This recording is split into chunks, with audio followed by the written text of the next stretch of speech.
Henri III of France was born on September 19, 1551 in Fontainebleau. He was the fourth son of King Henri II and Catherine de Medici.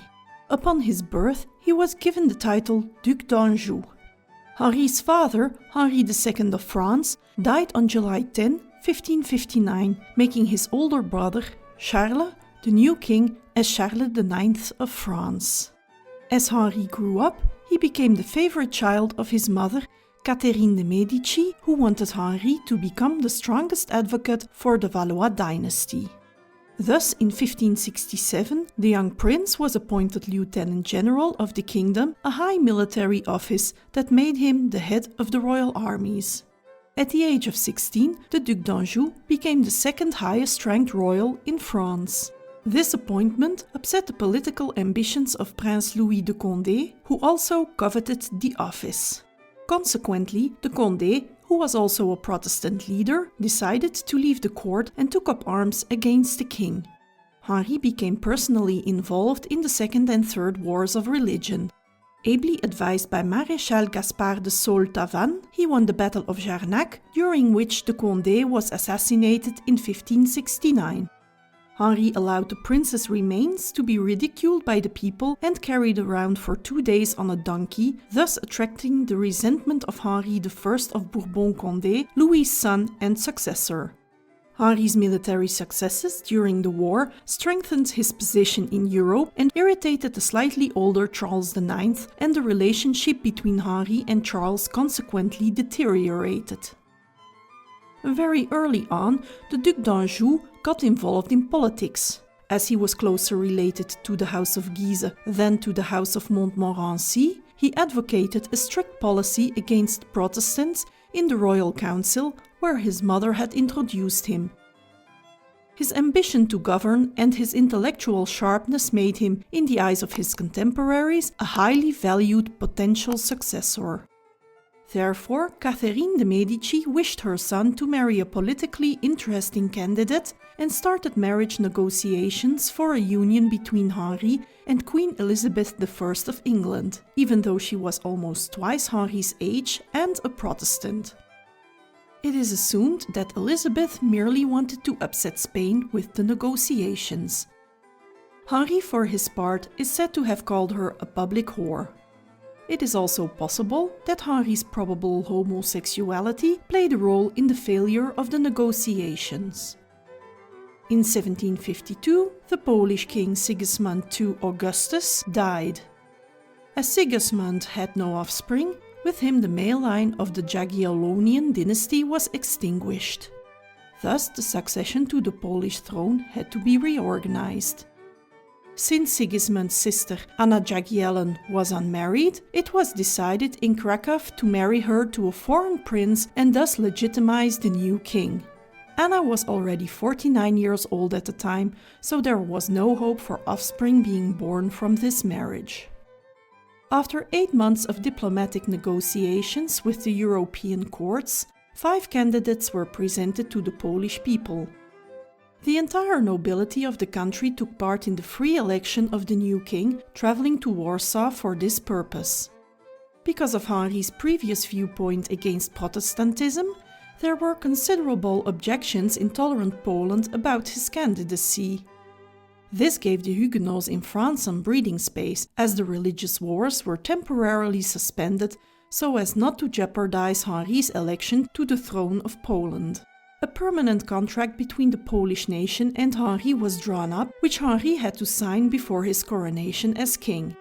Henri now became King Henri II of Poland. From the beginning of his reign, however, the young ruler showed little interest in Polish affairs of state and refused to marry Anna Jagiellon, causing an aversion to grow between him and the Polish people. When his brother, King Charles IX, died 1 year later, Henri left his kingdom to claim the throne of France. He was consequently deposed as King of Poland. Nevertheless, he used the title King of Poland until his death. Upon his arrival in France, Henri was crowned King Henri III of France on February 13, 1575 in Reims Cathedral. 2 days later, he married Louise de Lorraine-Vaudémont, who came from a younger line of the House of Lorraine and was thus related to the House of Guise. The marriage remained childless. During his reign, Henri became a patron of the arts, and he issued decrees that could have alleviated his country's financial and constitutional problems if he had pursued their implementation with the necessary vigor. Apparently, however, he was more interested in the pomp and circumstance of his position than in the tasks of being a real head of state. Furthermore, the Huguenots were given more generous terms than ever before in the Edict of Beaulieu. The edict met with such opposition from the Catholic party that the extremist Henri I of Guise founded the French Holy League. Henri was forced to take back most of the concessions made to the Huguenots by signing the Treaty of Bergerac in 1577, after which the Holy League was officially dissolved.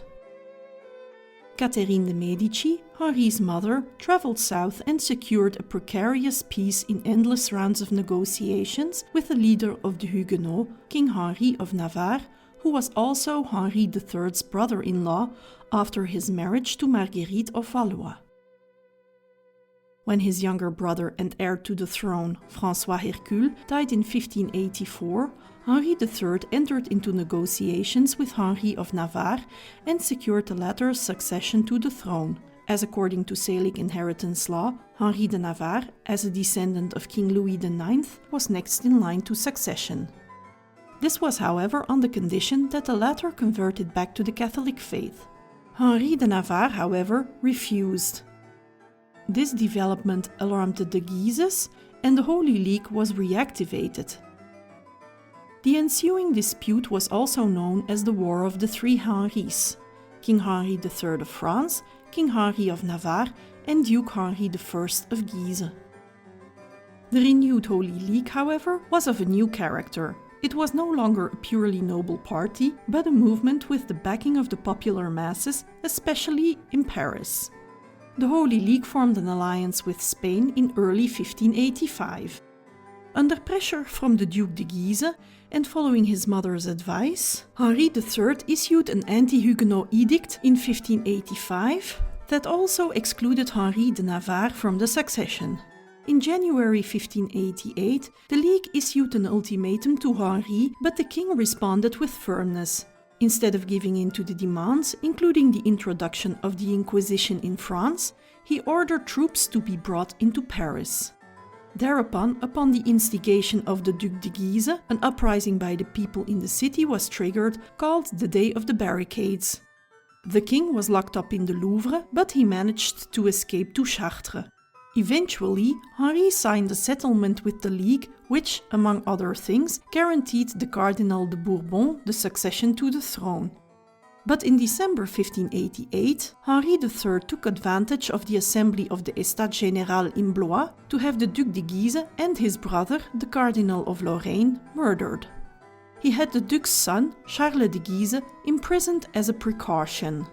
Upon learning of the death of Henri I of Guise, the citizens of Paris and other cities rose up against the king, and Henri III had to flee Paris again. At the beginning of 1589, his mother, Catherine de' Medici, died, and in April, Henri changed sides again and renewed the alliance with his brother-in-law, the Protestant Henri of Navarre, after which he laid siege to Paris with an Huguenot army. During this siege, Henri III was mortally wounded on August 1, 1589, by Jacques Clément, a young Dominican monk. On his deathbed, the king confirmed his promise that Henri of Navarre was to be his successor as Henri IV of France. Henri III of France died on August 2, 1589, in Saint-Cloud, and was buried 20 years after his death in the Basilica de Saint-Denis. As he had no heir, the Valois dynasty became extinct after 261 years of rule. Henri of Navarre succeeded him as Henri IV, the first of the kings of the House of Bourbon. Thank you for watching.